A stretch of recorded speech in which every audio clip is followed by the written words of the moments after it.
السلام علیکم ورحمۃ اللہ وبرکاتہ۔ Welcome to Painda TV YouTube channel. امید ہے کہ تمام احباب خیریت سے ہوں گے۔ سلسلہ سنہرے فیصلے۔ عروہ بن زبیر بیان کرتے ہیں کہ ابی بن خلف نے مکہ مکرمہ میں یہ قسم کھا رکھی تھی کہ وہ رسول اکرم صلی اللہ علیہ وسلم کو لازماً قتل کرے گا۔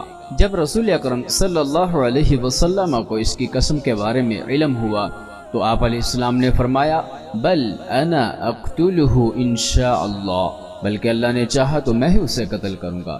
چنانچہ غزوہ احد کے دن ابی بن خلف سر سے پاؤں تک لوہے کا لباس پہن کر میدان میں اترا۔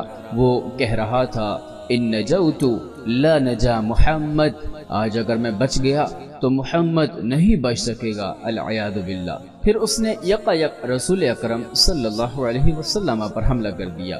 ادھر حضرت مصعب بن عمیر رضی اللہ تعالیٰ عنہ رسول اکرم صلی اللہ علیہ وسلم کے آگے آہنی دیوار بن کر کھڑے ہو گئے اور رسول اکرم صلی اللہ علیہ وسلم کی طرف سے مقابلہ کرتے رہے، مگر ان کے جسم پر اتنے زخم لگے کہ وہ شہید ہو گئے۔ اس اثناء میں رسول اکرم صلی اللہ علیہ وسلم نے ابی بن خلف کے خود اور زرہ کے درمیان ہنسلی کی ہڈی دیکھی اور اس میں نیزہ گھونپ دیا۔ ابی بن خلف اپنے گھوڑے سے نیچے زمین پر گر پڑا۔ نیزے کی ضرب سے اس کی ہنسلی کو معمولی خراش آئی، حتیٰ کہ خون بھی نہ نکلا۔ پھر اس کے ساتھی اس کے پاس آئے اور اس کو اٹھا کر لے گئے۔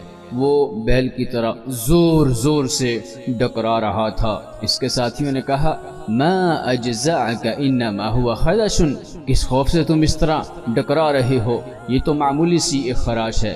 وہ ساتھیوں سے کہنے لگا والذی نفسی بیدہ لو کان هذا الذی بأہل ذی المجاز لماتوا اجمعون، قسم ہے اس ذات کی جس کے ہاتھ میں میری جان ہے، اگر یہ تکلیف اہل ذی المجاز سارے مجاز والوں کو پہنچتی جس سے میں ابھی دو چار ہوں تو وہ سارے کے سارے موت کے گھاٹ اتر جاتے۔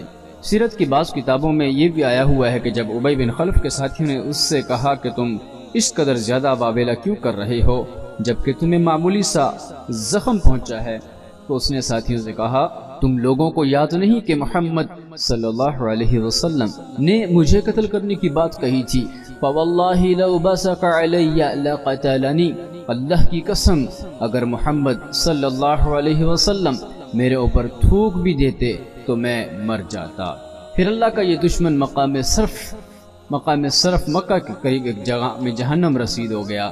اللہ کا یہ دشمن رسول اکرم صلی اللہ علیہ وسلم کو قتل کرنے کا عزم اور ارادہ رکھتا تھا، جبکہ اللہ تعالیٰ نے اس کے بارے میں پہلے یہ فیصلہ کر دیا تھا کہ وہ مردود نبی اکرم صلی اللہ علیہ وسلم کے ہاتھوں مردار ہوگا، اور بہرحال وہ اپنے انجام کو پہنچا، واقعے کا اختتام ہوا۔